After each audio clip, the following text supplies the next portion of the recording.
আমরা রান্না করতে পারি না, তারপরে সারাদিন না খেয়ে থাকতে হয়, তারপরে এই সিলিন্ডার গ্যাসের রান্না করে তারপরে খাই। আমরা লাইনে গ্যাস সারাদিন 24 ঘন্টাও থাকে না, তো আমরা কিসে রান্না করবো?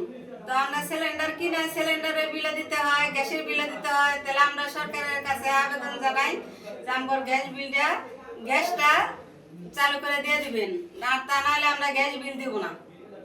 বিকল্প যে লাকড়িতে একটু রান্না করি, এইটা তো লাকড়িও পাওয়া যায় না, অনেক সমস্যা।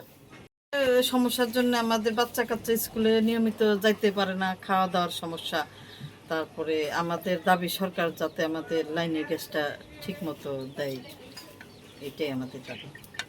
আমাদের সমস্যা হচ্ছে সকালবেলা গ্যাস থাকে না, সারাদিনও থাকে না গ্যাস। আমরা বাচ্চা কাচ্চা স্কুলে যায় না খেয়ে যায়, আমরা সারাদিন না খেয়ে থাকি।